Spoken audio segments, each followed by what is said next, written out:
జై శ్రీమన్నారాయణ. అందరికీ విశ్వాసనామ సంవత్సర శుభాకాంక్షలు, ఉగాది శుభాకాంక్షలు. మనం ఇప్పుడు ఈ వీడియోలో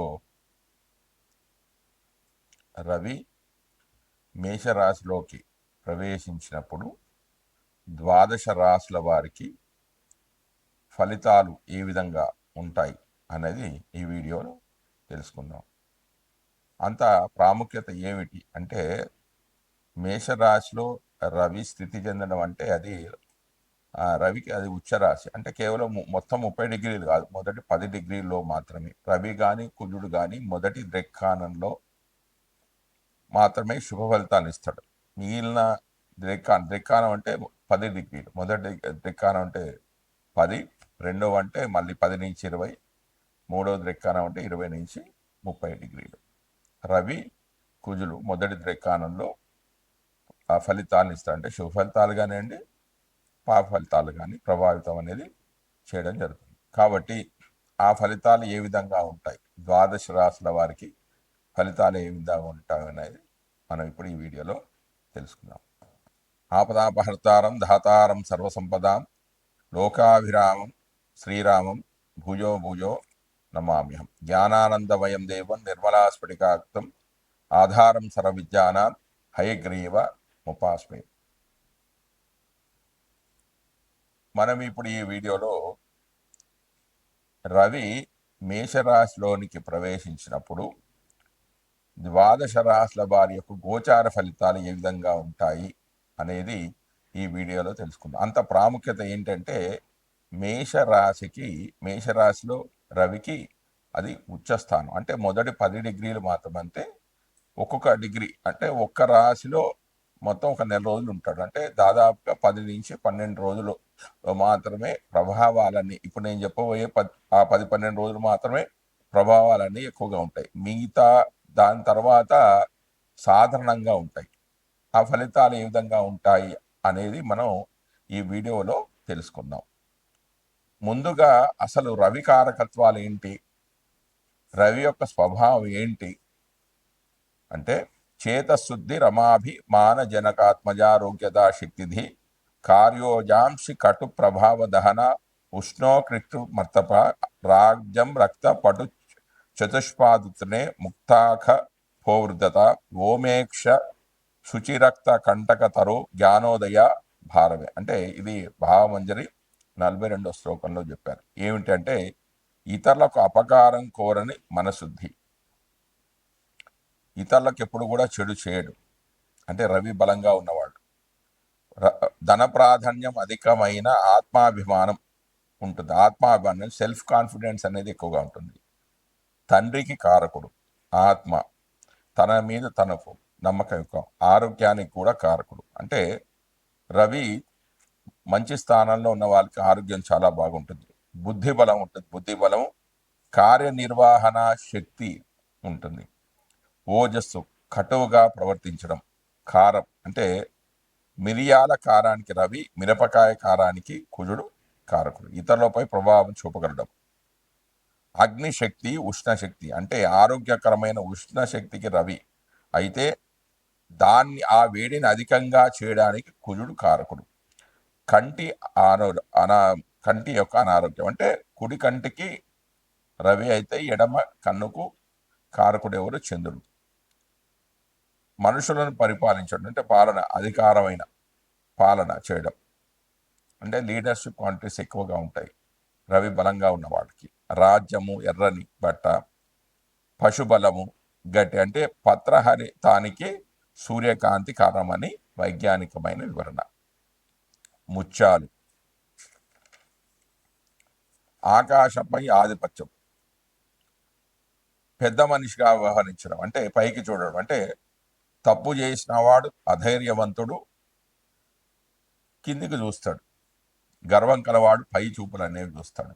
అధికమైన ఆత్మాభిమానానికి, విశ్వాసానికి కారకుడు. పవిత్రత, ఎరుపు రంగు, ముళ్ళ చెట్లు, జ్ఞానోదయము, పలువురు చెప్పిన విషయాలన్నిటినీ కూడా సమన్యాత్మకంగా ఆలోచించి కొత్తదనంతో కూడిన ఆలోచన చేయడం.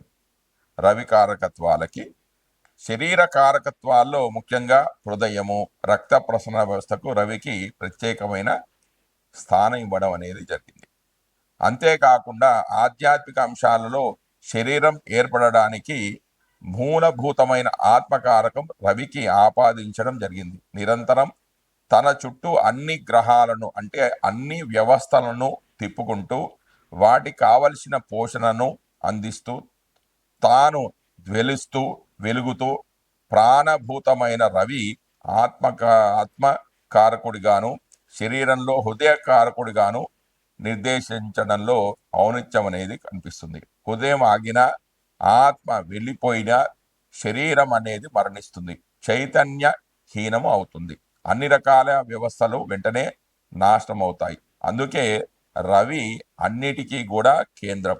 హృదయం కేంద్రం కావడం కూడా అటువంటిదే. అందువల్ల హృదయ కారకత్వం రవికి ఇచ్చినట్లుగానే హృదయ సంబంధమైన రోగాలకు, ఆత్మీయత లోపాలకు కూడా రవి కారకుడు అవుతాడు. ఎవరికైతే రవి పాపస్థానంలో ఉంటే వాళ్ళకి గుండెకు సంబంధించిన వ్యాధులు, ఆత్మీయత లోపాలకు అంటే బంధుత్వాలు లేకపోవడం, వారితో సరైన సంబంధాలు లేకపోవడం లాంటివి కూడా జరిగే అవకాశాలు ఉన్నాయి. ఈ ఆత్మీయత లోపాలకు కూడా రవి కారకుడు అవుతాడు. ఈ విధంగా కారకత్వాల నిర్దేశం జరుగుతుంది. ఏది లేకుంటే శరీరంలో మనుగడ లేదో అది రవికి సంబంధించింది. ఏ వ్యవస్థ జననం నుండి మరణం వరకు ఆగిపోకుండా పని చేయాలో దానికి సంబంధించిన అంశాలన్నీ రవికి ప్రతీకలవుతాయి. ఇక్కడ రవి ప్రత్యక్ష ప్రభావం కన్నా పరోక్ష ప్రభావం అనేది అధికంగా ఉంటుంది. ఇక ముఖ్యమైన విషయంలోకి వస్తే గోచార ఫలితాల్లో చూస్తే రవి 3, 6, 10, 11 రాసుల్లో సంచరించే సమయంలో మాత్రమే శుభ ఫలితాలను ఇస్తాడు. మిగిలిన సమయాల్లో అతడు సంచరించే రాశి దృష్టి ఉన్న సప్తమ రాశి విషయంలో జాగ్రత్తలు అనేవి తీసుకోవాలి. వేరు వేరు జన్మరాశుల వారికి రవి సంచరించే రాశి దృష్టి ఉన్నటువంటి రాశులు ఏ భావాలు అవుతాయో గమనించి వాటికి అనుకూలమైన ఫలితాలను నిర్దేశించాల్సి ఉంటుంది. రవి గోచారంలో వ్యతిరేకంగా ఉన్న సమయంలో అంటే అనుకూలంగా లేకపోతే ఈ 3, 6, 10, 11 స్థానాలు కాకుండా మిగతా స్థానాల్లో ఉన్నట్లయితే జాతకుడు ఎలాంటి ఫలితాలు పొందుతాడు అంటే అధికార ప్రభుత్వ సంబంధమైన సమస్యలు రావడం, అనారోగ్య లోపాలకు, మానసికమైన ఒత్తిళ్లకు అధికమైన అవకాశం అనేది ఏర్పడుతూ ఉంటుంది. మనం ఇప్పుడు ఈ వీడియోలో రవి మేషరాశిలోకి ప్రవేశించినప్పుడు మకర రాశి వారి యొక్క గోచార ఫలితాలు ఏ విధంగా ఉంటాయి అనేవి మనం ఇప్పుడు ఈ వీడియోలో తెలుసుకుందాం. మకర రాశి వారి రవి చతుర్థ భావంలో సంచరిస్తున్నాడు. 4వ ఇంట సంచరించే రవి ప్రతికూల ఫలితాలను అనుకరిస్తున్నాడు, అంటే చెడు ఫలితాలే ఉంటాయి. అవేంటి? గృహ సంబంధమైన చికాకులు కలగడము, సుఖం అనేది లేకపోవడం, వ్యాధి, ప్రయాణాలు ఇబ్బందులు, తృప్తికరమైన ఆహారం లభించకపోవడము, రుణ బాధలు కలగడము వంటివి ఉండే అవకాశం ఉంది. రవి తన సప్తమ దృష్టి చేత 10వ భావాన్ని చూడడం వల్ల ఉద్యోగ స్థానాల్లో అధికారులతో కొంత ఇబ్బందులు కూడా కలిగే అవకాశం ఉంది. కొంత జాగ్రత్త అనేది చాలా అవసరము. వృత్తి వ్యాపారంలో అనుకున్న ఫలితాలు సాధించలేకపోవచ్చును. వీటి విషయంలో జాగ్రత్తలు అనేవి చాలా అవసరము. రవి మకర రాశి వారికి తామ్రమూర్తిగా ఉండడం చేత 70% అశుభ ఫలితాలు జాతకుడు పొందే అవకాశం అనేది ఉంది. వీరు ఉద్యోగ స్థానంలో తమ పై అధికారులతో కానీ కింది స్థాయి వాళ్ళతో కానీ సత్సంబంధాలను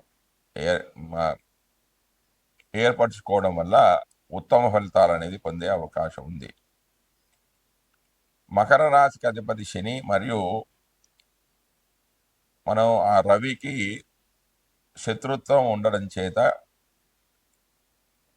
మీరు మెరుగైన ఫలితాలు పొందడానికి రవికి శనికి కూడా రెమెడీస్ అనేవి చేసుకోవాలి. అంటే శనివారం పూట 6 నుంచి 7 మధ్యల సమయంలో శనికి సంబంధించిన ధ్యాన శ్లోకం ఏంటి అంటే, నీలాంజన సమావాసం రవిపుత్ర విమాగజం ఛాయా మార్తాండ సమ్మూతం తం నమామి శనీశ్వరం అనే ఒక మంత్రాన్ని శని హోరా సమయంలో అంటే శనివారం 6 నుంచి 7 మధ్యలో చదువుకున్నా కూడా వీరికి మంచి ఫలితాలు అనేవి వస్తాయి. అంటే శని కర్మకారకుడు కాబట్టి ఉద్యోగ స్థానంలో కానీ వ్యాపార స్థలంలో కానీ మంచి ఫలితాలు పొందే అవకాశం ఉంది. మరియు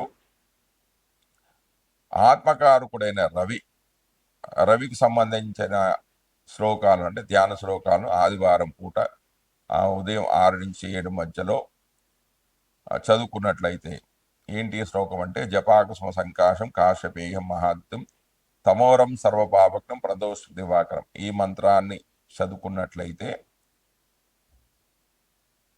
రవి కూడా శుభ ఫలితాన్ని కలిగజేసి వారికి ఉద్యోగ వ్యాపారాల్లో మంచి ఫలితాలు పొందే అవకాశం అనేది ఉంది.